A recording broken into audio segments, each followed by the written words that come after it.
A new instrument. My new kalimba. I have an old one downstairs that I didn't take care of too well. It's a mess. I might as well just throw that out. Okay,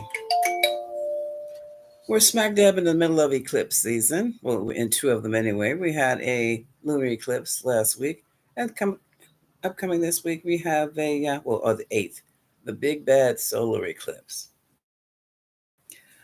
This is the perfect time for you to clear out all debts, all distractions, to do whatever it is you need to do to reach your goals.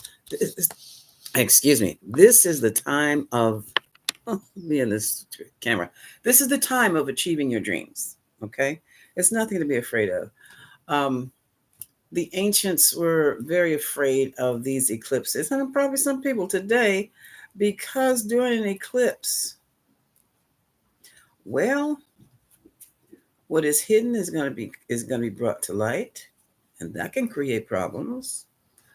Um, hmm, yeah, shaky machinery, bridges will fail. That kind of thing happens. Um, there's nothing you can do about it, so you don't waste time fearing it. Not even what is about to be exposed. Now, another time, it can be an intense time. We are in the eclipse season, and it's funny that resurrection or Easter comes right smack in between those two eclipses. There's a reason for that. Yeah, yeah, because you're rising from the dead. Okay. Now, and what that means basically is clearing out all the crap that you no longer need that's holding you back and moving on into a whole new world, a whole new life for some of you.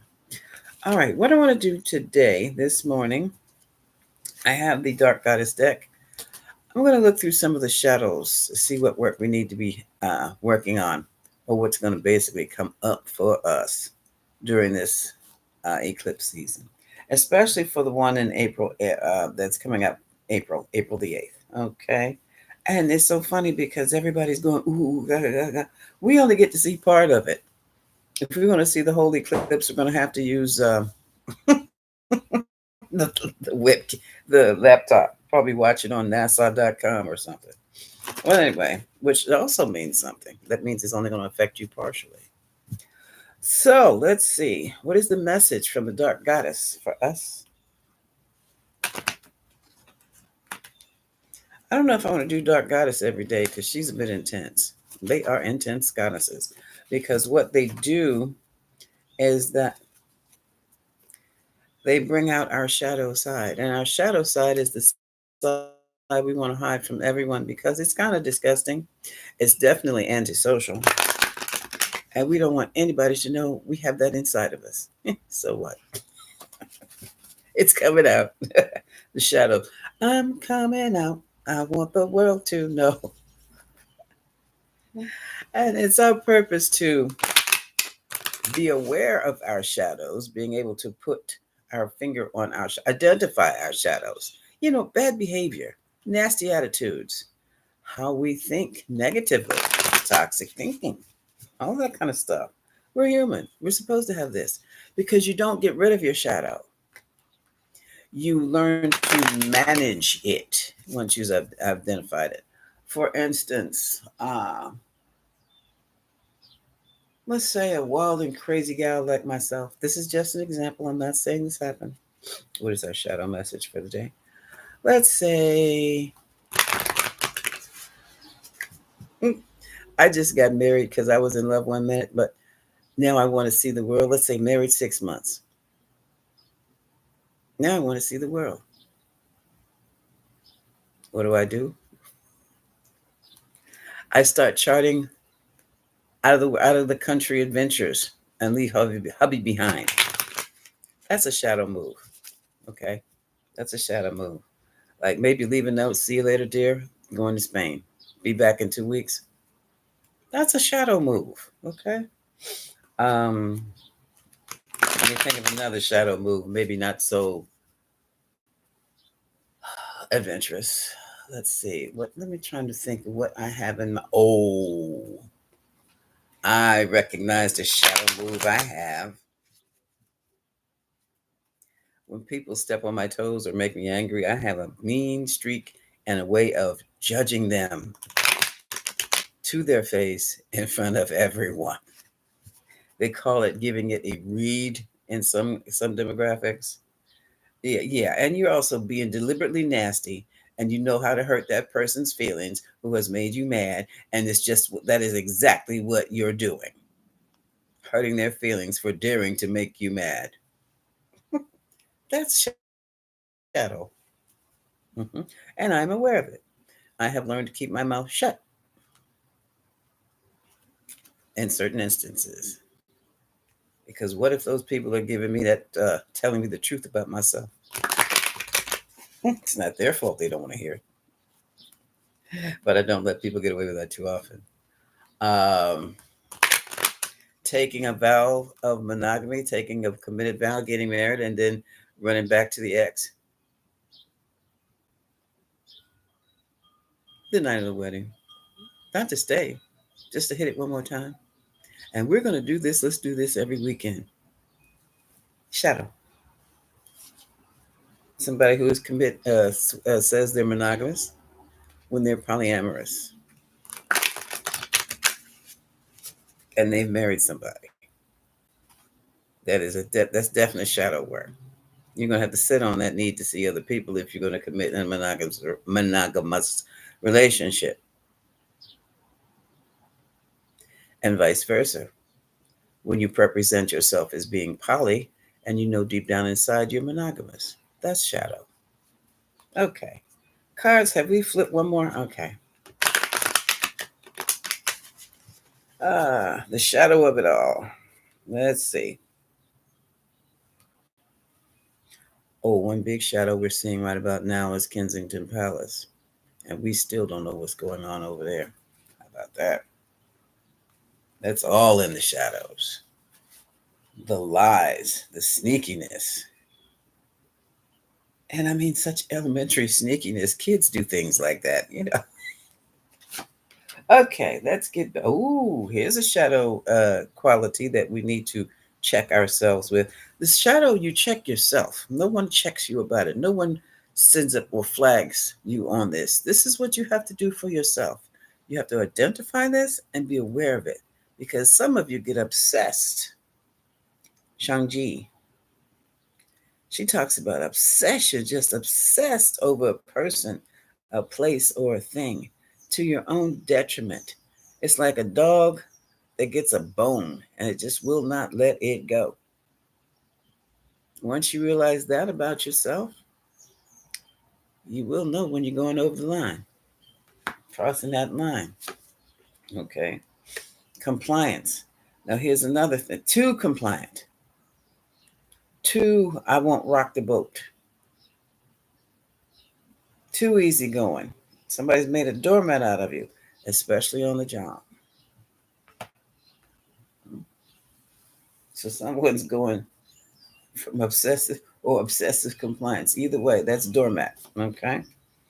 Oh, look at this. And here's one deception. Someone who just cannot help lying. They just can't stop with the deception. That's a psychopath or a sociopath. So be mindful around people like this. And be mindful. I just did a little short video on mindfulness. Be aware of deception around you and be aware of your potential or this thing you have about sitting up there and deceiving yourself. I mean, let's face it, we lie to ourselves all the time when we don't want to face up to the truth. Why? Because the truth will cut you to the quick. It hurts. So we tell ourselves lies that make us feel better. We sit there and tell ourselves, oh, he wasn't flirting with that woman. Oh, she didn't walk away with this guy hand in hand. I didn't see that. That must be a cousin.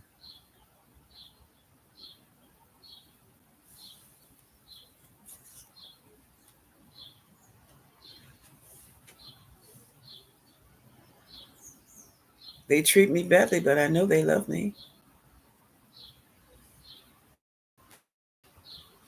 And then there's this cold hearted beast here, revenge. A dish best served cold. I heard that on Star Trek. I think it was Conqueror. Anyway, um, we're building up quite a scenario over here. Folks, back in my revengeful days, I discovered the best revenge is to live well. No, that's not because I got old and weak and tired, because I am none of those things. Older, yeah, but none of the rest. But because I asked the universe to be an agent of karma to those who had hurt me. What does that mean, Grand Madam? It means I asked to be the one, either A, to set things in motion to hurt them, or B, be a witness to them getting their dirt back. Not a pleasant place to be on any occasion. It got so bad. I saw so much that whatever they did to me, I just forgave them and forget about it. So about that position, I quit. I'm serious. I'm dead serious. Because you have no idea. There is such a thing as reaping what you sow. The Hindus call it karma. So don't get your panties twisted because it doesn't fit your religious paradigm. It's the same thing, reaping what you sow, getting back what you put out. There's nothing like that. And it is a universal law. It is covering, it doesn't skip anyone, not even the children. And that blew my mind because I was always told a child would not be responsible spiritually until they were the age of 12. That's not true. I'll do one more here. Oh, yeah, transformation. It's all about transformation. So, as you become aware of your shadow, you are going to have to come up with a way to manage it. And once you come up with a way that you can manage, consciously manage your shadow, which is what mindfulness meditation is all about. I'm starting something called the Mindful Minute, which is like 3 minutes, but who's counting? Of mindful exercises. They're kind of like mini meditations. This happens. And this happens painlessly. Transformation. Okay. So, ooh. At the bottom of the deck, we also have seduction. Some people like to use their seductive, beautiful bodies for things, maybe a little sex magic here, maybe something else. Somebody was out there using their body a little too daggone much because now they have to what? Redeem. Okay, it's getting too deep. It's getting too deep because now, look, you have the knowledge because I just gave it to you, or you've been doing your own study. So, this just having the knowledge will help you to protect yourself. All right. And on that note, I'm going to leave it. So, we have to look out um, and I'd be able to put our finger on, attach, identify our obsessive ways, our being too compliant when we don't need to be. Always be mindful of the deception around you. If it sounds like a lie, it probably is, especially if it's on media these days. Revenge is a dish best served cold by somebody else because you don't even want to be there when it happens. Take my word for it. I haven't lied to you yet. And you become a better person. You transform into a higher level of consciousness. All with just a thought. It doesn't take any special exercise, mantra, uh, donation. Mm-mm. It starts. And for some of us, it'll be complete with a thought. I'm not going to obsess over this today. I don't care what they do right about now. I'm doing this. Uh, no, I will not do that. I cannot have that in my life or on the job.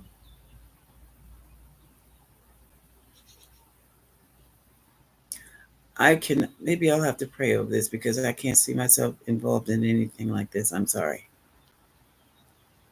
And sometimes you have to say things like that. They usually shut up and back off when you say, I had to pray over this because this is not something I would normally do. And they're asking you to do it because they know that you're of a certain spiritual level and that gives them credence for the dirt that they're getting ready to do to somebody else. So instead of being so compliant and working with the program, I leave that choice up to you. But I'm going to tell you right now, if you going on, you know in your heart of hearts that what they're doing is wrong and you're acting as their agent to do it, and you're supposed to be a child of God Goddess, and you do it anyway, that's your ass. I'm serious. The debt you're going to have to pay for, what they're doing is they're casting, I might as well just say it, by getting you to do their dirty work. What they've manipulated the karma and the pushback to hit you. So be mindful about what you're complying to. Okay, at home and especially on the job, because you're just especially. I kicked the camera again. Especially on the job, because you can hurt the wrong person, and you're not coming back from it. I don't even want to talk about that. Christian woman. Yeah, I don't. I left the church 50 years ago. She's all in the church, all had a church of her own, and I'm like, the way she moves, everybody talked about it.